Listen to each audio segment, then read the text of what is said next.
Hi, the only person you are destined to become is the person you decide to be. Today is 25th of June 2021. Let us have a quick discussion of all these important topics. Rapid जी के yesterday questions के answers हैं। त्रिपुरा में है ये Hojagiri folk dance perform होता है। Bharuch city of Gujarat located है Narmada bank के किनारे। बेंगलुरु बेंगलुरु को डिक्लेयर किया गया है most liveable city of India according to ease of living index 2020 by CSE। Yoga for wellness theme था 7th international day of yoga का। मिस्टर इब्राहिम राइसी इलेक्ट है president of Iran. Mister Amitabh Ghosh की book है the nutmeg's curse parables for a planet in crisis. आज के सवाल है golden bird wing that was seen in news recently belongs to which family of species? किस family को belong करती है? Lonar lake has been declared as Ramsar wetland. Ramsar wetland ये किस राज्य में स्थित है? शहीद अशफाक उल्ला खान प्राणी उद्यान is located in which state? Meghamalai tiger reserve जो अभी न्यूज में था श्रीविल्लिपुथुर मेघामलाई टाइगर रिजर्व, इसको अभी अप्रूवल मिला है, ये किस राज्य में है? जाइंट लेदरबैक टर्टल, कुछ ही दिन पहले टर्टल्स पढ़े थे हमने, this is located in which state of India? Sea buckthorn, UPSC का सवाल है। सी बकथॉर्न अभी एक स्टेट पॉलिसी किस राज्य ने अपनाया है सिस्टमैटिक प्लांटेशन का? Sea buckthorn. So these are questions for today. आज की वोकैबुलरी है एंटी डिलुवियन, इसका मतलब है आर्काइक है या फिर बहुत पुराना ओल्ड फैशन्ड स्टाइल है। हेजेमनी का मतलब होता है जैसे यूएस हेजेमनी का ट्राई करता है, control and leadership by one country over others. Stuttering, stuttering मतलब वो सिग्नल रेगुलर नहीं आ रहा है, इरेगुलर है, बीच बीच में टूट रहा है, irregular progress in the system. Tinker, tinker मतलब ट्राइंग टू रिपेयर, उसको रिपेयर करना, इम्प्रूव करना। टिंकर योर स्ट्रैटेजी, एक बड़ी अच्छी मैगजीन आती है Tinkle, Tinkle very good magazine. Bottom out, bottom out का मतलब होता है to reach a worst lowest position, अब इससे बुरा क्या होगा, अब बेहतर होगा। आज के टॉपिक्स हैं। Before that if you come across any other important word write down that word along with its meaning in the comment section down below. Vocabulary पे बहुत अच्छी कमांड डेवलप करना है। नाउ आज के टॉपिक्स हैं क्लास 12th असेसमेंट प्रोग्राम, और states को भी बोला गया है कि वो भी एक असेसमेंट प्रोग्राम लेके आए। This is Jammu and Kashmir beginning of a process delimitation. Awash with faith prayer power, this is monuments, और ये लास्ट ईयर का एक सवाल है मॉन्यूमेंट्स पे, इसको भी हम देखेंगे। ट्री ट्रांसप्लांटेशन पॉलिसी है। डस्ट स्टॉर्म आ रहा है, stopping the surge covid. Deserving winners, this is about New Zealand का विन, और ये बड़ा अच्छा कोट है, will have a look. The rural economy can jumpstart a revival. Editorial lead article. This is staging a comeback. Re-energize करें India की Africa policy. Protecting prisoners right, because उनको भी राइट टू लाइफ है। Monsoon के break. McAfee, antivirus हम use करते हैं ना, मैकेफी के फाउंडर। देन आउटरीच, और ये है Russia UK Black Sea incident. Reliance next generation technology पे इन्वेस्टमेंट कर रहा है, एसएमबी। और ये बात है रेड फ्लैग नीति आयोग ने डाला है इंजीनियरिंग में फिजिक्स मैथ्स और दिस की मैंडेटरी रखना है या नहीं, related to that. This is about bad bank, हम काफ़ी बात कर रहे हैं बैड बैंक की, बट चाइना से हम बहुत सारे अच्छे लेसन सीख सकते हैं। A depleted reserve, this is again about resolution जो है मार्केट ड्रिवन हो एटसेट्रा, और depleted reserve is about future, future जो कंजम्पशन है हमारा वो क्यों हो रहा है कम, बिकॉज डिमांड कम है एंड बिकॉज दिस इनकम कम हो गई है, लॉस ऑफ एम्प्लॉयमेंट है। विंडोज 11 आ रही है, और आज हम देखते हैं पुलिस सर्विसेज की ये सारी डिफरेंट रैंकिंग, गजेटेड भी और नॉन गजेटेड भी। And then C set solution है, और ये कुछ सवाल है। So we are going to talk about all these important topics in next about 35 to 40 minute. Our reference material is this The Hindu and this is Indian Express, both are Delhi edition. See, ये front page है the Hindu का। First news है notify करें class 12th assessment plan, supreme court ने बोला state के boards को, जैसे सीबीएसई है, आईसीएसई है, उन्होंने ऑलरेडी अनाउंस कर दिया है कि इस बार एग्जाम्स नहीं हो पाएंगे, एग्जाम्स के लिए एक इंटरनल पैरामीटर उन्होंने लाया है, कुछ 30-30-40 करके 10th 11th 12th ऐसे करके वो इवेल्युएशन करेंगे। जिन स्टूडेंट्स को इसमें प्रॉब्लम है या फिर ऑब्जेक्शन है, वो बाद में जब सिचुएशन कंड्यूसिव होगी they can write there exam as well, वो ऑप्शन भी ओपन है। बट कुछ राज्य हैं जैसे आंध्रा, आंध्रा में ये बोला जा रहा था कि एग्जाम्स कराने हैं, बट अब आंध्रा ने भी कैंसिल कर दिया है 12th board exam, just like CBSE and ICSE. और जो रिजल्ट्स हैं वो 31 जुलाई तक आ जाएंगे। तो ये सुप्रीम कोर्ट का ऑर्डर था, नोटिफाई करें। स्कीम्स क्या है? इंटरनल असेसमेंट, स्टूडेंट्स का असेसमेंट कैसे होगा? Internal assessment, final marks of class 12 students within 10 days, और रिजल्ट्स आने चाहिए by 31 July. So this is good. Court ने भी यहाँ पे एक गाइडलाइन डेडलाइन बना दिया है कि 31 जुलाई तक ये पूरी प्रोसेस कंप्लीट करनी है। देन एक और अच्छी न्यूज़ है, that is this is about Jammu and Kashmir. Jammu and Kashmir में टॉक्स हो रहे हैं, this is good. Talks, prime minister ने बैक किया डीलिमिटेशन एक्सरसाइज को। डीलिमिटेशन एक्सरसाइज मतलब कॉन्स्टिट्यूएंसी बनाना एटसेट्रा। जब डीलिमिटेशन होगा तो मतलब इसके बाद होगा चुनाव। Grass root democracy, that is why बहुत जरूरी है। We always promote this democracy. तो ग्रास रूट डेमोक्रेसी जरूरी है जम्मू एंड कश्मीर में, और ग्रेजुअली जम्मू एंड कश्मीर को रीस्टोर करना है उसके स्टेटहुड की पुरानी चीजों पे। So first outreach meeting with political leaders held in cordial atmosphere. So this is a wonderful step, beginning of a process. Then this is a wash with faith. ये Shri Jagannath temple है, यहाँ पर बादिंग सेरेमनी हो रही है, स्नान यात्रा festival Puri Odisha में। इसका रिलीजियस बहुत इंपॉर्टेंस है पुरी ओडिशा में, जगन्नाथ, लॉर्ड जगन्नाथ टेम्पल। और ये है मॉन्यूमेंट। मॉन्यूमेंट सी पुअर फुटफॉल, फुटफॉल मतलब काफी कम लोग यहाँ पे विजिट करने आ रहे हैं फर्स्ट वीक ऑफ रीओपनिंग में। विजिट इसलिए भी कम है बिकॉज कोविड का अभी भी थ्रेट बना हुआ है, स्लो रिकवरी है। यहाँ सैनिटाइज किया जा रहा है this Diana bench. Diana this UK United kingdom monarchy tourist visit the Taj Mahal on Thursday. So this is one thing. अब सी 2020 में एक सवाल आया था, 2020 में एक सवाल आया था कि भारतीय दर्शन और परंपरा ने भारत में स्मारकों और उनकी कला की कल्पना और आकार देने में महत्वपूर्ण भूमिका निभाई है। चर्चा करें। अब सी इसमें सबसे पहले आपको देखना है कीवर्ड्स क्या है। कीवर्ड्स जो है ना, एक कीवर्ड तो ये हुआ मॉन्यूमेंट, मतलब आपको मॉन्यूमेंट के कॉन्टेक्स्ट में लिखना है। बट उसका बैक स्टोरी कहाँ से आएगा? बैक स्टोरी आएगा इंडियन फिलॉसफी से और ट्रेडिशन से। जैसे आप साउथ के टेम्पल्स देखते हैं, साउथ में जो टेम्पल्स होते हैं ना, टेम्पल्स जो द्रविड़न स्टाइल टेम्पल्स हैं, वहाँ पर क्या था कि वहाँ पर marriage festival, heart festival, even governance, village के different day to day activities, ये सारी चीजें होती थी उसी द्रविड़न टेम्पल के अंदर।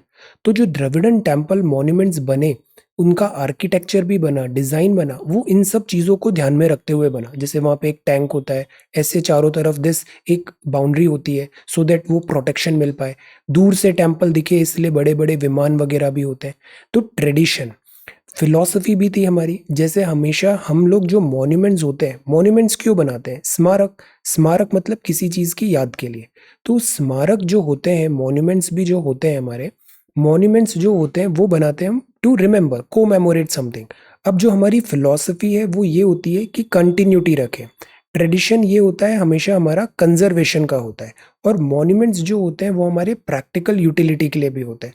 तो मॉन्यूमेंट्स और उसकी आर्ट, दोनों चीज़ों को देखना है। Shaping the monuments and their art in India, India की फिलॉसफी और ट्रेडिशन, ऐसे करके आप सोचो डिफरेंट डिफरेंट पॉइंट्स और क्या हो सकते हैं जिसने शेप किया इंडिया के मॉन्यूमेंट्स को और उसकी आर्ट को। तो इसको आप काफ़ी पुराने टाइम से पिक कर सकते हैं। द्रविड़न जैसा देखा हमने, नागारा देखा, फिर इस्लामिक, ऐसे करके डिफरेंट डिफरेंट बुद्धिस्ट मॉन्यूमेंट्स जो होते हैं, बुद्धा के लिए जो बनते हैं, बुद्धा के रेलिक्स होते हैं वहाँ पे। ऐसे बहुत सारे पॉइंट्स हैं।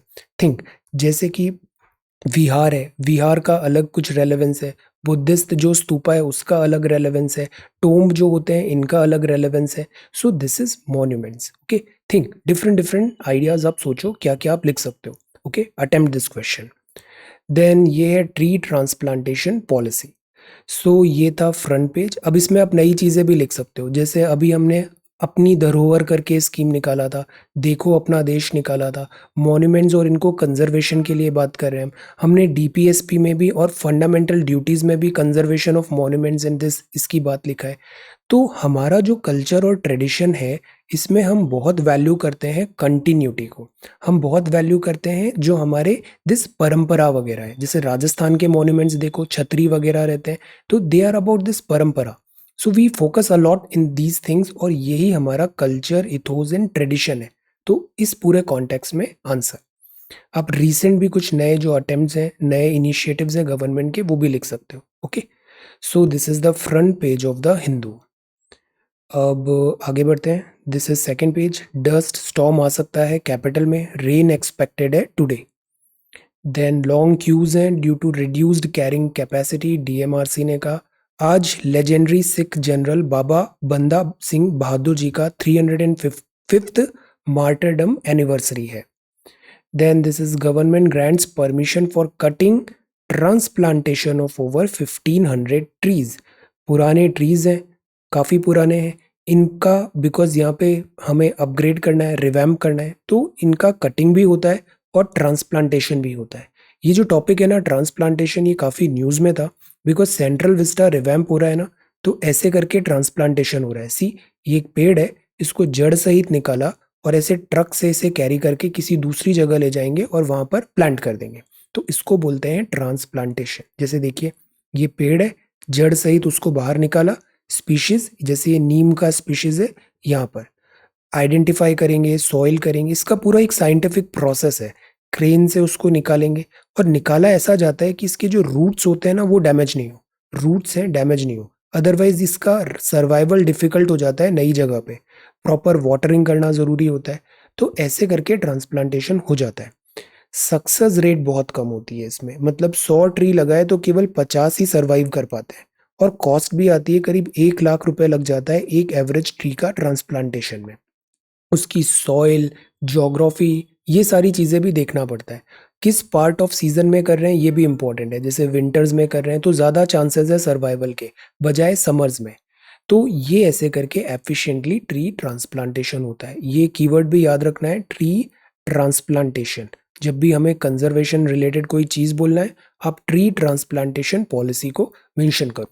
ओके, देन यहाँ पर है नोटिस सर्व किया है गूगल को टू रिमूव सर्टेन ऐप्स। बहुत ज़्यादा फ्रॉड्स हो रहे हैं कुछ ऐप्स के through. Then this is next one. High court ने ग्रांट किया relief to Twitter India chief.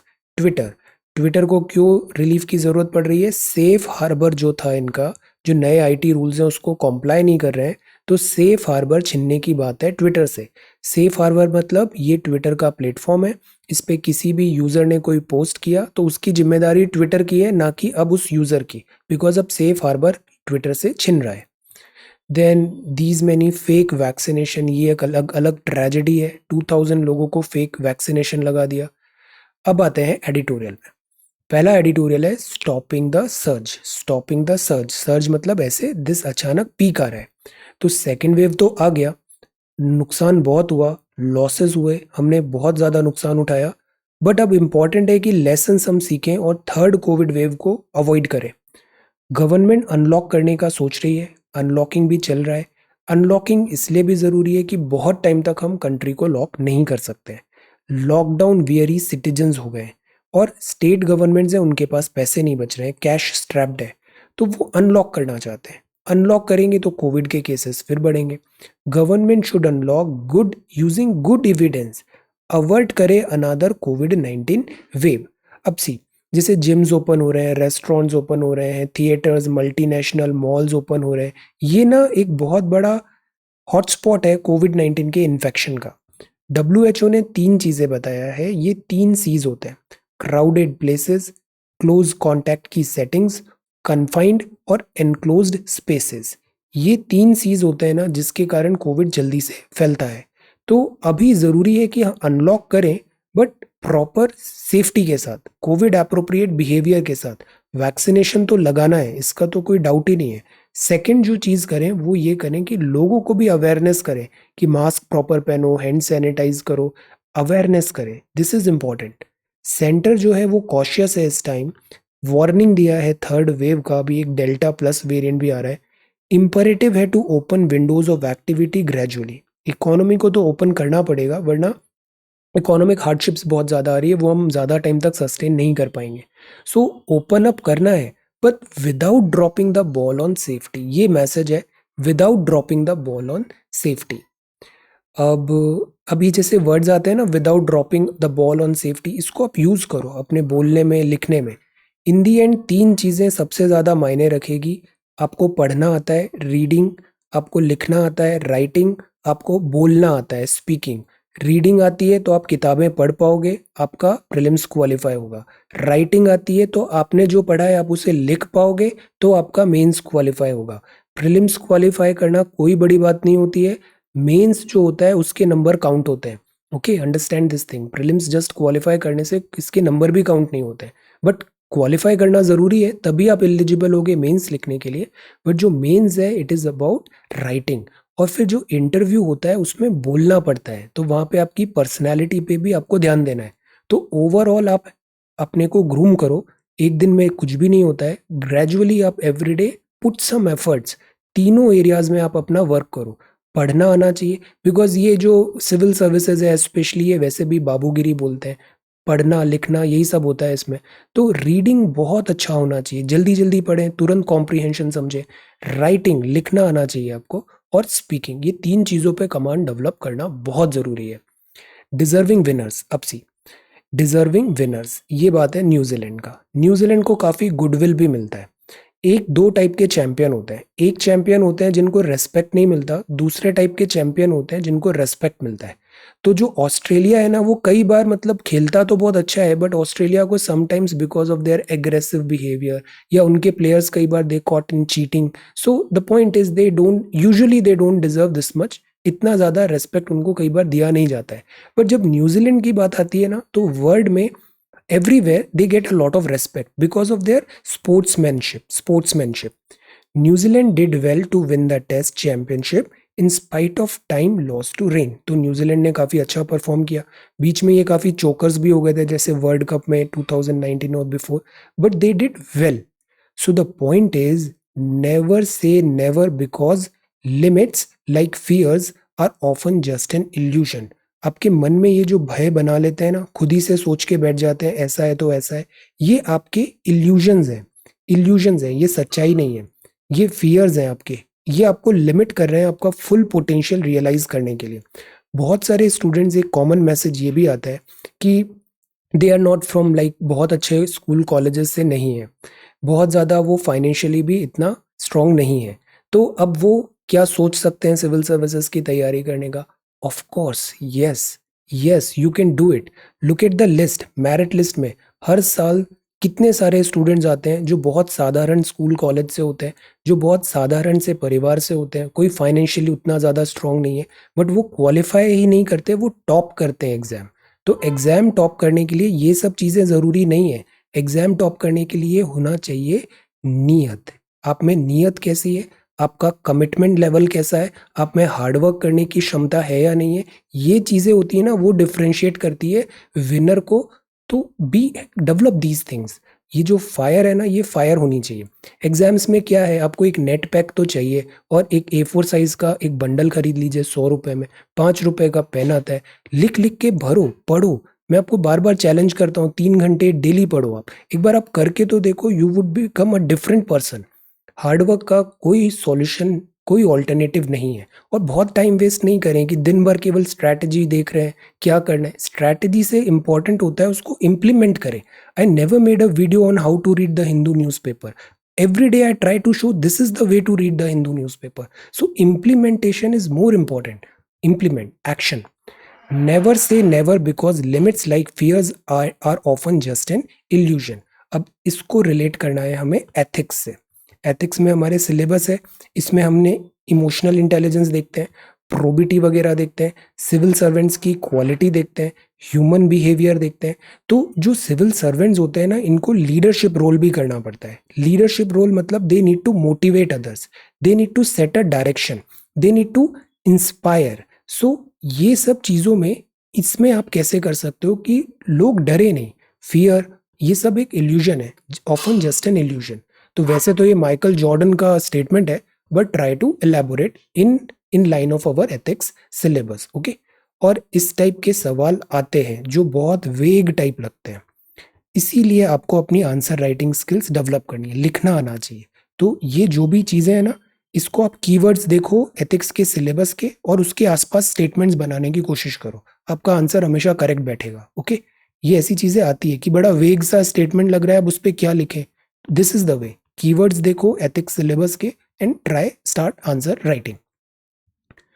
This is the rural economy can jump start a revival. See, तो ये था डिजर्विंग विनर्स और ये है rural economy can jump start a revival. See, rural economy. So rural economy का मतलब क्या होता है? रूरल इकोनॉमी मतलब गांव, गांव से रिलेटेड बहुत सारी जो इकोनॉमिक एक्टिविटीज़ हैं वो सब कलेक्टिवली कहलाएंगी रूरल इकोनॉमी। ये एक्टिविटीज़ कैसे हो सकती है?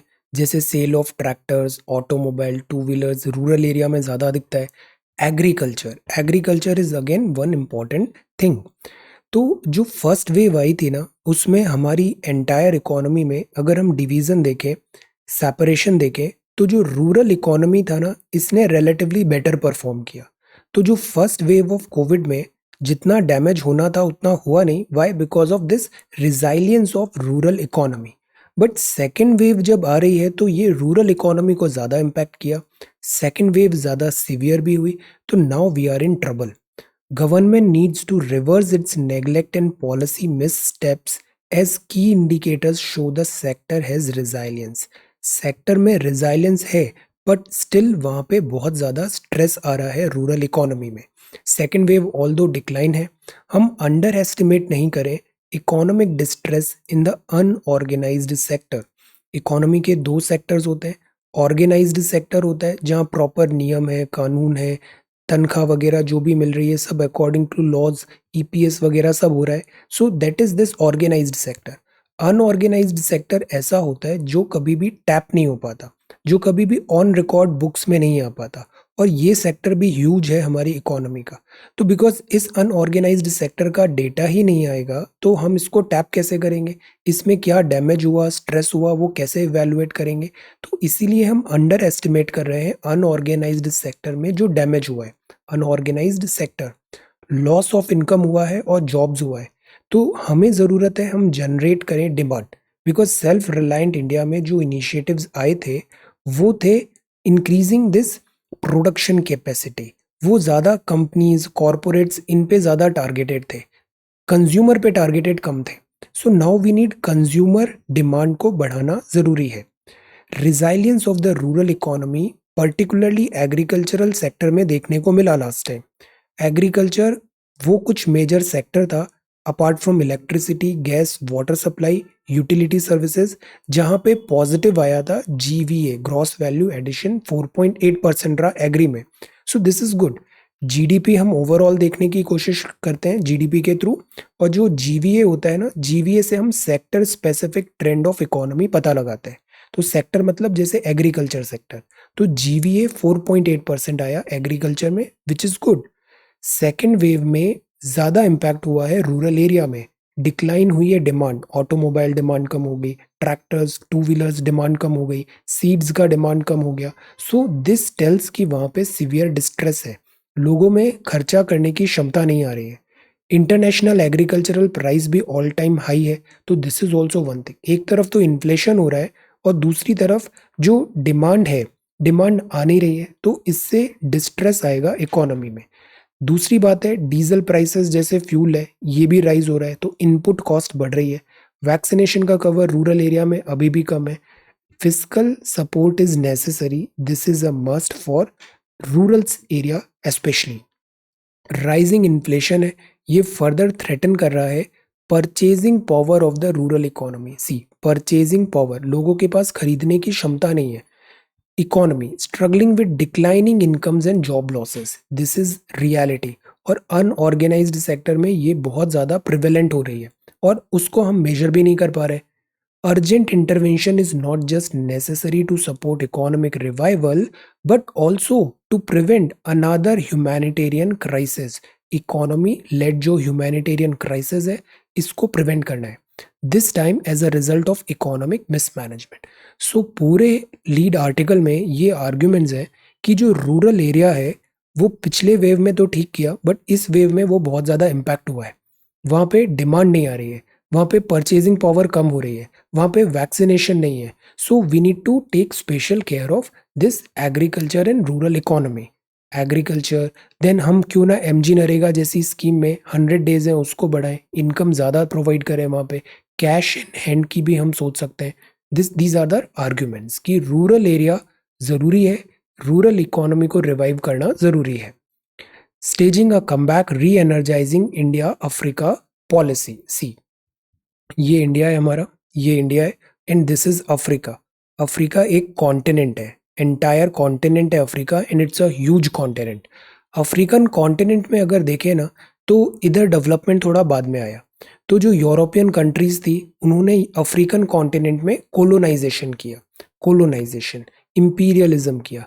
ये पूरे अफ्रीका को उन्होंने डिवाइड कर लिया अपनी कॉलोनीज में, और बहुत ज़्यादा इनका एक्सप्लॉयटेशन भी किया, स्लेव लेबर बनाए। यहाँ के जो जोग्राफिकल नेचुरल रिजर्व्स हैं उसका बहुत ज़्यादा एक्सप्लॉयटेशन किया इन सारी डेवलप्ड कंट्रीज़ ने। इंडिया के अफ्रीका के साथ हमेशा से अच्छे रिलेशंस रहे।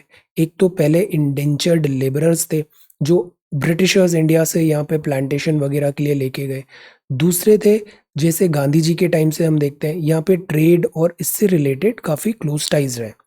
अफ्रीकन नेशंस को देखें ना तो इंडिया के साथ यहाँ पे हमेशा एक सॉफ्ट पावर काफ़ी एक्टिव रही है, और गुडविल है, इंडिया का गुडविल है एंटायर पूरे अफ्रीकन जोन में। अगर अफ्रीका की स्पेसिफिकली कंट्रीज की बात करें तो ये 5 मार्केट हैं जो टॉप पे हैं। South Africa, Nigeria, Egypt, Kenya and Togo. ये 5 मार्केट है इंडिया के इस अफ्रीकन कॉन्टिनेंट में जहाँ बहुत ज़्यादा प्रेजेंस हमारी दिखने को मिलती है। टॉप 3 एक्सपोर्ट जो अफ्रीका को करते हैं वो क्या है? Mineral fuels, oils, processed petroleum, pharmaceutical products and vehicles. ये टॉप 3 इंडिया के टॉप 3 एक्सपोर्ट्स टू अफ्रीका है। Okay, mineral fuel, oil, pharma and this vehicle. अगर बात करें इंडिया का इंपोर्ट का तो हम सबसे ज़्यादा आयात कराते हैं साउथ अफ्रीका से, Nigeria, Egypt, Angola and Guinea से। और इंपोर्ट में हम क्या कराते हैं? Again mineral fuel, oil, crude oil बुलाते हैं, pearls, pearls precious semi precious stones, diamond भी बहुत ज़्यादा मिलता है साउथ अफ्रीका में।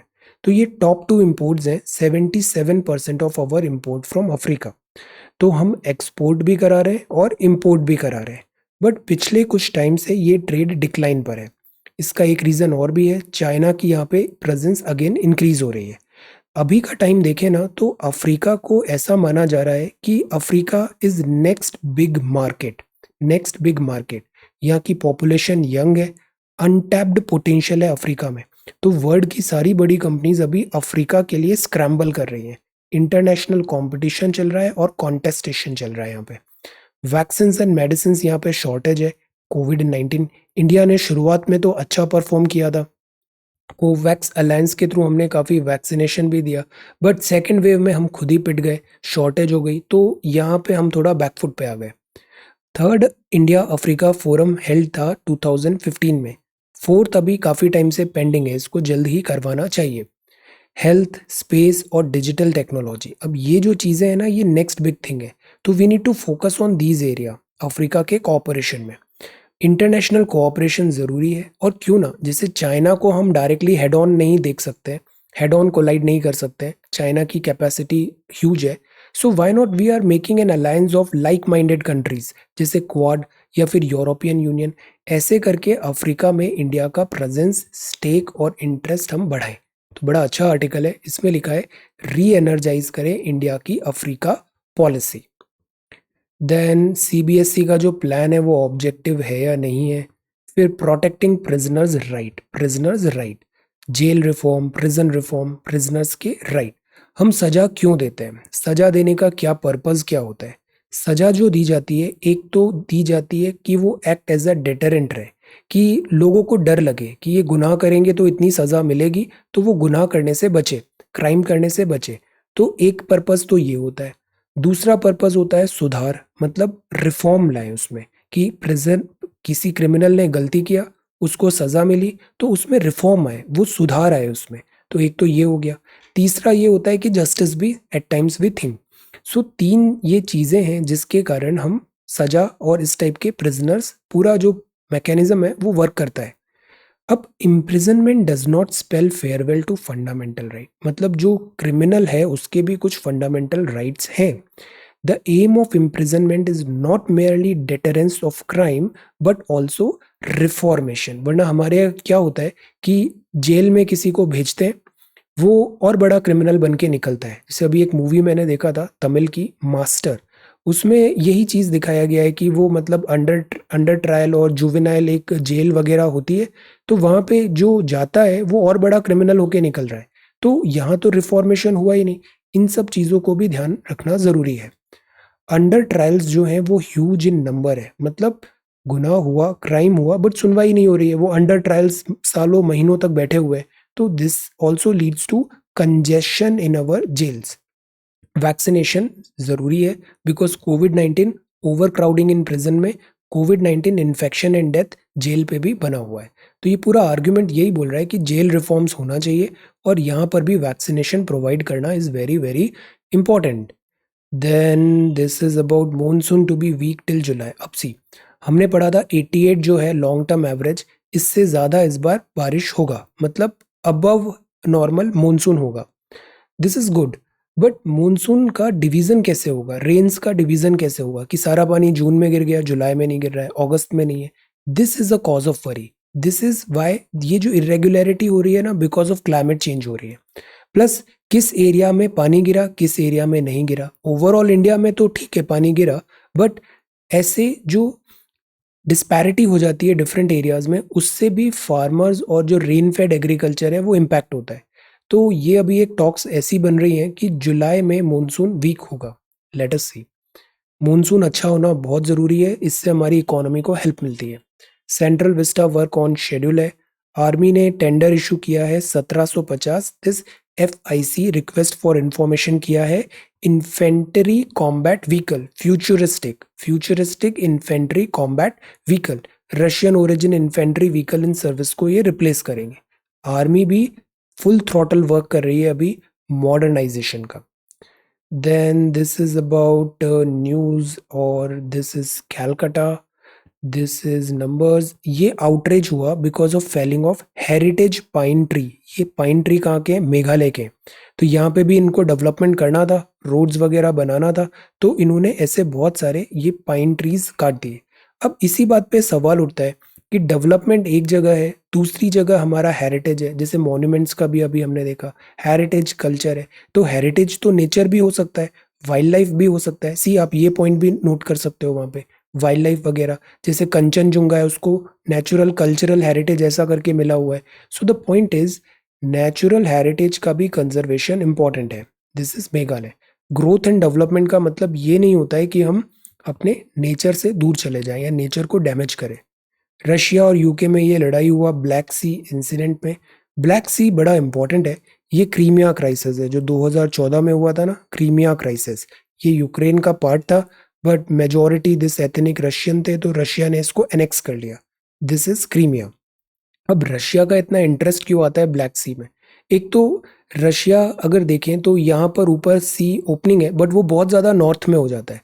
तो रशिया को एक ओपनिंग चाहिए यहाँ पे ब्लैक सी में, बिकॉज ब्लैक सी ही फिर आगे चल के ये 2 स्ट्रेट्स हैं और कनेक्ट होता है मेडिटेरेनियन में। और मेडिटेरेनियन तो हार्ट है पूरे यूरोप का। तो रशिया को अगर मेडिटेरेनियन सी में अपनी हेजेमनी दिखानी है, तो उसके लिए ब्लैक सी पे रशिया का कंट्रोल बहुत इंपॉर्टेंट है। इसलिए रशिया इस क्रीमिया पे इतना ज़्यादा इंटरेस्टेड है, सो दैट ये पूरा क्रीमिया तक रशिया को यहाँ पे प्रेजेंस हो जाए। तो ब्लैक सी है, Russia uses to project its power in the Mediterranean. और काफ़ी टाइम से ये फ्लैश पॉइंट बना हुआ है रशिया का और दूसरे competitor like Turkey, France, Britain और यूनाइटेड स्टेट्स। तो रशिया फिर से बहुत ज़्यादा एग्रेसिव बन रहा है, तो इसीलिए यहाँ पे एक इंसिडेंट हुआ। अब आगे बढ़ते हैं। The rise, fall and death of an antivirus software pioneer. ये हैं जॉन मैकेफी। हम जब से कंप्यूटर्स यूज़ कर रहे हैं, सबसे पॉपुलर जो रहा है एंटीवायरस वो मैकेफी रहा है। तो मैकेफी के ये फाउंडर थे। काफ़ी टाइम से गवर्नमेंट्स के साथ ये लॉगर हेड पे थे। Rise, fall and this death of antivirus software pioneer. Spanish. Apple daily जो हांगकांग का न्यूज़पेपर था प्रो डेमोक्रेसी बंद हो गया। राजपक्षा ने पार्डन किया इतने प्रिजनर्स को। भूटान में वैक्सीन शॉर्टेज हो रहा है, मिक्सिंग डोजेज। फर्स्ट शॉट मिल गया, अब सेकंड शॉट मिल नहीं रहा है। इंडिया को स्टेप इन करने की ज़रूरत है। Reliance to invest these many crore in new energy. अब जैसे एफडीआई आई थी, एफडीआई हमारे यहाँ बहुत अच्छी एफडीआई आई, बट एफडीआई 50-55% जो एफडीआई आई ना, वो केवल एक ही कंपनी लेके आई और वो है रिलायंस इंडिया लिमिटेड। तो ये एक थोड़ा दिस कॉज था कि ऑल्दो एफडीआई तो बढ़ा, बट ये डिस्ट्रीब्यूटेड नहीं रहा। हर सेक्टर में एफडीआई आना चाहिए था, everybody should have performed well, ये नहीं था। दूसरा, रिलायंस की स्ट्रैटेजी अभी फिर से काफ़ी अच्छी स्ट्रैटेजी ये चल रहे हैं।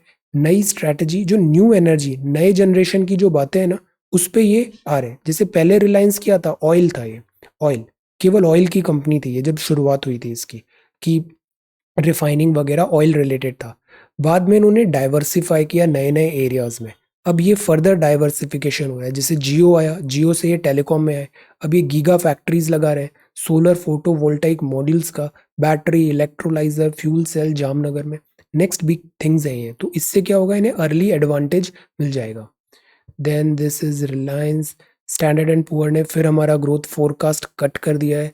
88% जो है small and micro businesses yet to avail stimulus benefit. This is the thing, announcements होते हैं बट वो डिलीवर नहीं हो पाती लास्ट लास्ट पर्सन तक। यूएस के ग्रुप व्यू किया ई कॉमर्स प्लान इंडिया का, वरिंग बता रहे हैं, ऐसा कुछ नहीं है। कोहली बोल रहा है एक्सप्रेसेस रिजर्वेशन ऑन फॉर्मेट, हार तो गए। Then this is about the Hindu. Then ये इंडियन एक्सप्रेस है, Gujarat tells businesses to vaccinate staff और फेस शटडाउन। ये जरूरी है, वैक्सीनेशन जितना जल्दी लगवाएंगे ना, नॉर्मलसी उतना जल्दी आएगी। Srinagar Delhi ice crack, this is good. और ये है स्टेटहुड शुड बी रीस्टोर्ड। और ये बात है Vista, central Vista, no physics maths for engineering entry. NITI Aayog ने रेड किया फ्लैग इन की मीटिंग। सी एक दौर आया था जब सबको इंजीनियर बनना था, एवरीबडी मतलब इंजीनियर बनना है, 12th पास किया इंजीनियर बनना है। तो स्कूल, ये कॉलेजेस काफी ओपन हो गए, बहुत सारे कॉलेजेस हो गए। अब ये कॉलेजेस खाली हो रहे हैं, इनमें वैकेंसी आती है बट वो फिल नहीं हो पाती है, ट्रेंड थोड़ा कम हो रहा है बिकॉज। तो अभी ये एक बात आई थी कि फिजिक्स और मैथ्स जरूरी नहीं है इंजीनियरिंग एंट्री में। कॉलेजेस एक ब्रिज कोर्स लगा के दूसरे जो नॉन साइंस स्टूडेंट्स हैं उनको भी इंजीनियरिंग करा सकते हैं। तो इस बात पे जो कुछ कॉलेजेस हैं दे वर ट्राइंग टू मिसयूज की जो सीट्स खाली खाली पड़ी हुई हैं उनको फिल करने का कोशिश करेंगे। द पॉइंट इज, अगर ये चीज़ होती है तो जो स्टैंडर्ड्स हैं ना वो भी डाइल्यूट नहीं करना चाहिए। तो इसीलिए नीति आयोग जो है वो उसको फिर से ट्वीक करने का ट्राई कर रहा है। China troops amassing bids to alter status quo behind standoff, फिर से China. 60 scientists, Lakshadweep regulation, ecological challenges. These are dressed to impress. ये क्या है, फेस्टिव कॉस्ट्यूम्स जगन्नाथ टेम्पल में अहमदाबाद, एलिफेंट। अब जैसे ये भी एक कल्चर है, अक्सर टेम्पल्स में वगैरह एलिफेंट बड़ा इंपॉर्टेंट एनिमल होता है, elephant. Then this is saved by our women और अ डिप्लीटेड रिजर्व। ये क्या है, drawing down their savings to boost consumption in near future appear dim. Consumption जब तक नहीं बढ़ेगा जब तक फ्रेश इनकम नहीं आएगी। बचत से लोग ज्यादा पैसे खर्च नहीं करते, जब इनकम आती है तो फिर वो खर्चा करते हैं। This is a depleted reserve. और अनसर्टेनिटी बनी हुई है, अभी थर्ड वेव का फिर से बात चल रहा है। The ground beneath his feet saved by our women. Jammu and Kashmir की टॉक्स हैं through a wide lens, this is important, normalcy. और जो ट्रस्ट होता है ना, that is also important to build. ये बैड बैंक्स है, लेसन्स फ्रॉम चाइना क्या है। बैड बैंक क्या होता है, बैड लोन्स को डील करने के लिए बैड बैंक है। बैड बैंक क्या करेगा, जितने भी बैंक्स के पास जो बैड लोन्स है उसको एक जगह अपने पास लेगा और उन सारे लोन का रिजोल्यूशन करेगा। तो मतलब बैड बैंक के पास स्पेशलाइजेशन होगा इन बैड लोन्स के रिजोल्यूशन का, स्पेसिफिक इसको कुछ मैंडेट दिया जाएगा। चाइना का एग्जाम्पल देखें तो चाइना में भी ऐसे बैड बैंक्स बने हैं, पर वो इतने सक्सेसफुल हुए नहीं। सक्सेसफुल नहीं हुए उसका रीजन क्या था कि उनका टेन्योर फिक्स नहीं किया गया, कि मतलब आपको 5 साल में रिजोल्यूशन करना है, 10 में करना है, कोई टेन्योर नहीं है। तो इससे तो परपेचुइटी में वो रिजोल्यूशन चला ही आ रहा है, रिजल्ट्स नहीं आते। प्लस उनका नैरो मैंडेट नहीं किया, बहुत वाइड मैंडेट कर दिया, ये भी गलत था। नैरो मैंडेट मतलब जैसे बैड बैंक है तो वो क्लियरली केवल बैड लोन्स के लिए ही है, उसको मैंडेट वाइड नहीं करो, प्रिसाइज टू द पॉइंट उसको काम दो टाइम बाउंड मैनर पे काम दो और वो कंप्लीट करेगा। तो इंडिया जैसे अभी ये बैड बैंक अभी बजट में अनाउंस हुआ था, national asset reconstruction company limited, ये बैड बैंक है हमारा, ये बैड लोन से फाइट करेगा। चाइना भी ऐसे ही स्ट्रगल कर रहा है उसके बैंक में, जो उसने ये एसेट मैनेजमेंट कंपनी बनाई थी। तो चाइना के एग्जाम्पल से we should take some lessons. Lessons ये है कि इनका फाइनाइट टेन्योर होना चाहिए, और जो नैरो मैंडेट है वो होना चाहिए इनका, बहुत वाइड नहीं हो कि ये एक जनरलाइज्ड बैंक बन जाए। रिजोल्यूशन अगर मार्केट ड्रिवन होता है तो एनी डे वो बेटर होता है। Then this is the new urban centre की जो फ्लैगशिप मिशन है ना, governance people oriented. Indian Express के आर्टिकल्स में भी ना बहुत वैरायटी होती है, डाइवर्सिफाई ज़्यादा होते हैं। हिंदू कई बार बहुत ज़्यादा मोनोटोनस हो जाता है। वैक्सीन मेकर्स एंड इंडेमनिटी, अब यहाँ क्या बात है कि अगर वैक्सीन लगाई, कुछ नुकसान हुआ, तो वैक्सीन मेकर्स को भरपाई देनी पड़ेगी। ये बोल रहे हैं फाइजर, मॉडर्ना, बायोनटेक के लिए, अगर ये इंडिया में अपनी वैक्सीन ला रहे हैं तो। Then this is about the world news. Hong Kong bids farewell to Apple Daily. Hong Kong का एवरीडे नेचर है, डेमोक्रेसी है, वो डाइल्यूट होती जा रही है। चाइना का स्ट्रॉन्ग होल्ड बढ़ता जा रहा है। Afghans who helped US to be move to other countries, Afghanistan में एक नया हेडेक है। रशिया ने वॉर्न किया यूके को, don't provoke us again confrontation black sea में। ये दिस बिल्डिंग कोलैप्स। कनाडा, अब सी कनाडा ऐसे कितनी बातें करता है ह्यूमन राइट्स का and this and that, but अगर आप इनकी हिस्ट्री उठा के देखो ना इस वेस्टर्न वर्ल्ड की, यू वुड सी कि इतना इनका डार्क दिस पास्ट रहा है। ये दिस इज अबाउट कनाडा। यहाँ हॉरिफिक डिस्कवरी हुआ है, इंडिजीनस दिस रिमेन्स यहाँ पे मिले हैं। सी क्या होता है कि जैसे ये जो पूरा यूएसए है, मतलब पूरा अमेरिका है, अमेरिका कॉन्टिनेंट है, पहले यहाँ पे ये यूरोपियंस नहीं थे, जो आज का अमेरिका है वैसा नहीं था। यहाँ पे इंडिजिनस लोग रहते थे, यहाँ रेड इंडियंस रहते थे, जो यहाँ की लोकल ट्राइब्स वगैरह थी। फिर ये लोग आए अटलांटिक, यूरोप में पॉपुलेशन बढ़ने लग गई, एक्सप्लोरेशन इनको चाहिए था, तो इन्होंने अमेरिका नया कॉन्टिनेंट ढूंढा। पहले ये इधर अटलांटिक मतलब ईस्ट कोस्ट पे आए, फिर धीरे धीरे ऐसे फैलने लग गए और पूरा कॉन्टिनेंट पे इन्होंने कब्जा कर लिया। तो इन लोगों ने यहाँ पे सेटलमेंट कर लिया, और जो यहाँ के लोकल्स और नेटिव्स थे ना, इनका बहुत बुरी तरह मैसाकर हुआ, इनकी पूरी पॉपुलेशन ही वाइप्ड आउट हो गई, मोस्ट ऑफ द पॉपुलेशन। तो वैसे कुछ केसेस अभी देखने को मिलते हैं।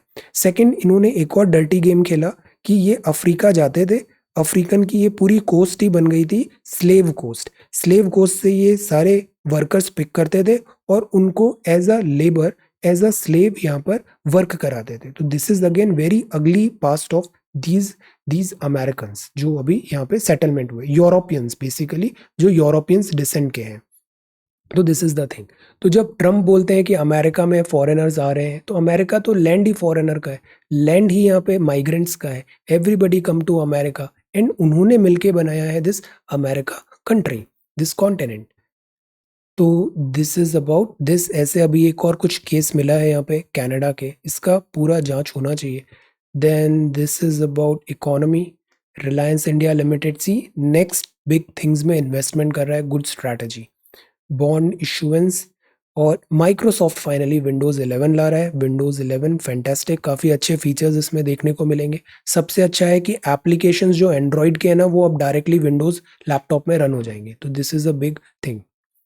तो ये तो था इंडियन एक्सप्रेस। अब हम हिंदी देखते हैं, हिंदी को इंग्लिश ही कर लेते हैं कि आज रैंकिंग देख लेते हैं पुलिस का। सी पुलिस में भी दो जगह से एंट्री होती है हमारी। जैसे एक होती है नॉन गैजेटेड ऑफिसर्स होते हैं और दूसरे गैजेटेड ऑफिसर्स होते हैं।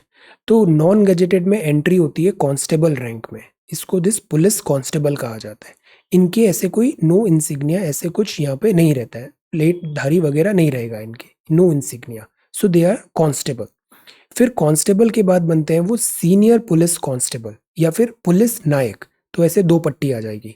फिर हेड कांस्टेबल बनते हैं, हेड कांस्टेबल में ऐसे तीन पट्टी आ जाती है। So these are constable, police constable, senior police constable और हेड कांस्टेबल, ये कांस्टेबल्स हो गए। फिर इसके बाद इंस्पेक्टर रैंक चालू होती है। पहले आते हैं असिस्टेंट सब इंस्पेक्टर, तो 1 स्टार लगा। फिर सब इंस्पेक्टर तो 2 स्टार बना। असिस्टेंट इंस्पेक्टर जो होता है उनमें 3 स्टार होते हैं, और ये ही फिर इंस्पेक्टर बनते हैं 3 स्टार। तो इंस्पेक्टर वाली पोस्ट तक ऐसे 3 स्टार रहेंगे। तो ये नॉन गजेटेड था। इसके बाद गजेटेड चालू होती है। गजेटेड मतलब दिस गजेटेड ऑफिसर रैंक चालू होती है। फर्स्ट जो होता है वो होता है असिस्टेंट सुपरिंटेंडेंट ऑफ पुलिस, इसको बोलते हैं एएसपी। आईपीएस में सिलेक्शन होता है ना, पहले 1 साल तक आप एएसपी रहते हो, प्रोबेशनरी रहते हो, दूसरे साल भी आप प्रोबेशनरी रहते हो, बट 1 स्टार बढ़ जाता है तो ये 2 स्टार होता है। पुलिस में ना वर्दी में सही रैंक्स लगाना, सही से यूनिफॉर्म पहनना, ये बहुत जरूरी होता है, डिसिप्लिन। तो ये 2 स्टार हुए। फिर एएसपी में ही आप 3 स्टार बनते हो। अब आप प्रोबेशनर खत्म हो गया, 3rd ईयर में असिस्टेंट सुपरिंटेंडेंट ऑफ पुलिस बन गया। फिर इसके बाद बनते हो आप additional superintendent of police, additional SP. तो ये आपका सिंह, ये अशोक, ये आ जाता है आपका। ओके। फिर इसके बाद सुपरिंटेंडेंट ऑफ पुलिस एसपी बनते हैं, तो additional SP then SP. SP के बाद बनते हैं आप एसएसपी। एसएसपी में ऐसे 2 स्टार और लग जाएंगे। एसएसपी के बाद आप बनते हो DIG, deputy inspector general of police, 3 star आ गए। इसके बाद सॉर्ड आ जाती है, inspector general of police, additional director general of police, फिर director general of police, director intelligence bureau government of India, DIB. तो इस तरीके से ऐसे रैंकिंग होती है। जो लोग बहुत जल्दी आ जाते हैं ना पुलिस में, काफ़ी अर्ली एज में 21-22 साल में ही सिलेक्शन हो गया, वो यूजुअली काफ़ी आगे तक ऐसे यहाँ पे उनका प्रमोशन हो पाता है, क्योंकि सर्विस का टेन्योर उनका काफ़ी ज़्यादा मिलता है। 60 साल मतलब 22 में ही आ गए तो 37-38 साल तक की उनकी सर्विस रहेगी। तो they reach to like this top level. So this is about police services. अब सी सेट है, बड़ा आसान है। ए का 1 दिन का वर्क 1/6 है, बी का 1/8 हो गया, वर्क तीनों का मिला के 1/3 है। तो सी का कितना हुआ, 1/3 से ये दोनों सब्सट्रैक्ट कर देते हैं तो 1/24 हो गया। ऐसे सवाल में हमेशा हमें 1 दिन का काम निकालना चाहिए, 1 दिन में कितना करता है, उसके अकॉर्डिंगली हम मल्टीपल डेज कैलकुलेट कर लेंगे। तो सी का वर्क है पर डे में 124, मतलब 24 दिन में वो एक काम कंप्लीट कर पाएगा अगर इंडिपेंडेंटली वर्क करे। तो सी का वर्क पर डे आ गया। तो A/B/C का पर डे का जो वर्क है उसका रेशियो निकाल लेते हैं। तो 1/6, 1/8, 1/24, ये रेशियो 4:3:1। तो जो तनख्वाह मिलेगी, इनकम आएगी, वो भी काम के हिसाब से डिवाइड होगी, तो वो भी 4:3:1 में होगी। तो 200 रुपये मिले तो सी को कितना मिलेगा, 1 अपॉन ये टोटल कितना है 8, तो 1/8 ऑफ 200। बी को कितना मिलेगा, 3/8 ऑफ 200। 4 को मिलेगा, ए को 4/8 ऑफ 200। तो हमें सी निकालना था, तो 1/8 ऑफ 200, तो वो हो गया 25। इस साल इस सवाल में भी टोटल वर्क को कांस्टेंट मान लो, कितने मेन हैं, कितने डेज हैं, और एफिशिएंसी कितना है, मतलब विमेन और मेन का एफिशिएंसी यहाँ पे देखना है ट्वाइस। तो मेन डेज एफिशिएंसी एंड कितना वर्क किया, ये सारा कांस्टेंट होता है। वेजेस कितना है, ये कांस्टेंट रहेगा। तो person, days, efficiency, wages, this is constant because total work is constant. अब 2 सेट ऑफ डेटा दिया हुआ है, दोनों को इक्वेट कर देते हैं, M1 D1 E1 W, M2 D2 E2 W2। तो इससे आ जाएगा this M2, number of person in second case, तो वो भी 25 हो गया। थर्ड भी इजी था। अब ऐसे सवाल होते हैं ना, इसमें वेरिएबल अज्यूम नहीं करना चाहिए। जैसे यहाँ लिखा है 5/7 ऑफ वर्क कर रहा है, तो टोटल वर्क हम 7 मान लेते हैं इंस्टेड ऑफ सम वेरिएबल, इससे कैलकुलेशन ईजी हो जाएगा। 7 टोटल वर्क मान लेते हैं। तो ए और बी ने कितना काम किया, 5 यूनिट, टोटल 7 था, ए और बी ने 5 यूनिट काम किया। तो सी ने कितना काम किया, 7 - 5 2, टोटल इनकम 707 थी। सी का शेयर कितना होगा, 2/7, टोटल का 2, तो 2/7 इंटू 707, 202। ओके। आज के सवाल है, A B C together can complete a work in 6 days। Efficiency of A and C is 3 times of B. A और सी की 3 गुना है बी से। Efficiency of 4 is 4 times of C. Then they alone can finish the job in how many days. Solve it, similar logic लगाइए, आ जाएगा। Then A does half as much as work as B in 1/6. A does half as much as work as B in 1/6 of time taken by B. Together they can complete the work in 10 days. B alone can complete the work in how many days? Solve.